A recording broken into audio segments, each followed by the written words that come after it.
Good morning po. Ako po pala si Vanji sa mga hindi nakakakilala sa akin. Ayan. So, nag-start po ako dito. Na-invite lang po ako ni Sister Charles last year. So, to be exact, 1 year and 1 month pa lang po ako dito sa church. Bago pa lang po ako. And na-invite po ako sa birthday ni Karina noon. Tapos, nung pagpunta ko dito, parang yung nag-sermon si Pastor, kumagos talaga sa puso ko yung mga nasabi niya, tapos gano'n na. Sabi ko kay Charles, pwede ba ako mag-attend next Sunday? Kasi sabi ko, parang gusto kong umattend. Hanggang sa tuloy-tuloy na-invite ko din yung friend ko. Ayan, kilala niyo naman si Sister Paula. Wala na siya ngayon. And then, andyan naman yung mga anak niya, Felicia, na patuloy ko pa rin sinasama dito sa church. Ayan. And then, dati kasi wala akong faith. Sa totoo lang sa mga nakakakilala sa akin, wall freak po ako noon. Ibig sabihin, konting mapikon lang ako, magalit, patola po ako, palakaway. Then, every Friday po noon, may discipleship po kami sa bahay nila, Pastora Salia. Then, doon ko na, ako po kasi galing ako sa Catholic school ever since, from prep to high school. Pero, hindi po ako marunong magbasa ng Bible. Sa totoo lang po, hindi ko naiintindihan yung mga bagay na ngayon naiintindihan ko na. So, nag-aaral po kami nag-fellowship po kami, discipleship, tinuturuan po kami hanggang sa parang nagsisingin na sa mind ko na ay, hindi pala sapat yung parang kilala mo lang si Jesus na nasa langit. Kasi ganun yung mga normal na mga natin na may Diyos, ganyan.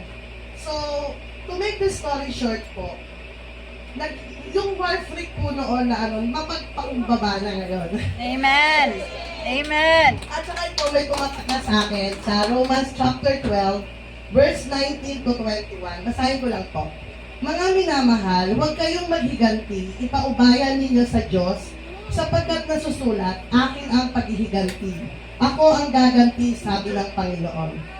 Kung nagugutom ang inyong kaaway, pakainin mo. Kung nauuhaw, painumin mo. Sa gayon ay mabubuntun ka sa mga baga sa kanyang ulo. Huwag kayong magpadaig sa masama, kundi daigin ninyo ng mabuti ang masama. Very po sa akin yan. Lahat naman tayo dumadaan sa problema sa buhay. Mga may kaaway, may mga naiinggit. Pero yung kapag sa fellowship po kasi pinapaintindi po talaga sa amin yan.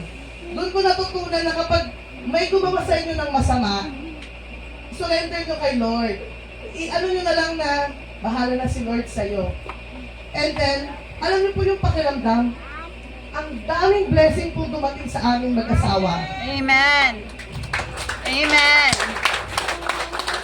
Noon, aminin ko sa inyo, kumikita asawa ko, ay nauupusan ako kahit piso pa lang natitira sa wallet ko. Pero ngayon, libo-libo. Amen! Merry Christmas! Merry Christmas! Then, kidding aside, hindi po baka sabihin nyo, mayabang ako Blessing po. Sobrang hindi na ako namumblema pag-isip ko sa nakukuha ng pang-almusal. Saan ako kukuha ng pangbaon ng anak ko. Amen. Kasi sobrang yung pinagdaanan ko na iniiyak ko. Sabi ko, yan ang buhay ko. Kumikita kami. Walang napupuntahan. Umaasa lang ako sa kapatid ko na meron sa buhay. Dumating sa point na iniwan ako ng kapatid ko. Nakatayo ako sa sarili kong paa. Talaga yung faith ko kay Lord, tinulungan niya kami. Siguro, ang sa atin lang, hindi pa natin time, kung yung may mga problema dyan, huwag kayong mapagod sa kadadasal. Kasi ako, Amen. ang tagal kong, minsan sumusuko din po ako, tao lang din ako sumusuko na, bakit Lord? Bakit hindi ako ang binless nyo? Bakit siya? Ako yung may gusto kong tumulong, gusto kong ganyan. Pero dumating talaga yung point now, thank you Lord. Sobra palang yung nadaanan ko noon, sobra pala yung ibibigay niyo sa akin ngayon. So, habang umaattend po ako dito, hindi ko talaga in-invite yung mga anak ko, yung asawa ko. Ako lang po talaga yung every Sunday na nagpupursige umattend dito every morning. Hanggang nagulat talaga ako, pinag-pray ko na sana sumama sila sa akin. Nagulat talaga ako, yung asawa ko na nagbibihis na, sumama na, pati si mama. Nagulat talaga ako, nauna pa sa akin. Pero hindi ko sila pinilit na. Siguro may nakikita sila sa akin na may mabuting ang tawag ko sa purpose, yung matotoo na, ay, umayos na si Banji, kaya para naniniwala sila na sama tayo sa kanila. Ayan. So, ito pa po yung isang patotoo. Yung last week po, yung raffle, may raffle po kasi kami dito sa church. Yung anak ko si Jairus, birthday niya noong December 2. Nainggit siya sa atin niya dahil nabilan namin yung atin niya ng iPad. Sabi niya, Mami, Christmas gift niyo sa akin ni Daddy. iPad din. Sabi ko, Be, marami tayong bayarin. Kasi hindi naman kailangan pa na ganun kailangan kasi bata pa naman siya. Sabi ko, mag-pray ka, ipagdasal mo na manalo ka sa raffle. So, syempre yung bata, hindi ko alam kung anong pray ginagawa niya.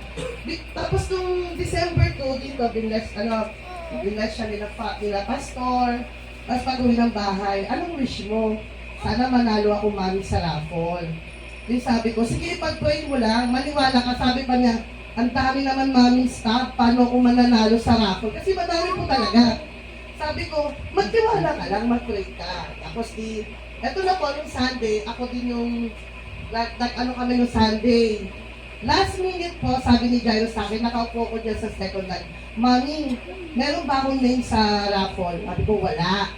Bili ka, Mami. Humapon po ako ng staff. Dalawa po doon pangalan ni Jairus. 100 po ang isang ticket namin. So, dalawa, 200.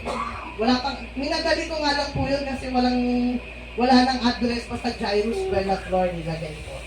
And then, eto na, hanggang sa nabunot, yung pinaka-last na, yung tablet, sabi ko talaga kay Pastor Philip, Pastor Philip, ikaw ang pumunot, na hindi ko makakalimutan, kasi parang naiisip ko, makapangyarihan yung kamay ni Pastor. Yung talaga po nasa isip ko na, sabi ko, Pastor Philip, doon siya sa office, Pastor Philip, ikaw pumunot, kasi gusto ko talaga, mapagbigyan yung anak ko para hindi siya madismaya ba? Di ba ang bata bata yan pag hindi niya nakuha yung gusto niya, para baka mawala yung faith niya kay Lord, ay hindi na totoo yung dasal. May mga ganun kasi minsan yung mga isip ng bata. Ay yung anak ko medyo ganun pa yan hindi pa talaga ganun yung faith niya kay Lord. E di eto na, sabi ni Pastor Philip, ako daw bumunot. So kinakabahan ako kasi baka pag-uwi, masisi ako ng anak ko, wala, Mami, scammer ka, hindi mo ako binunot, or hindi naman ako mananalo, ganyan.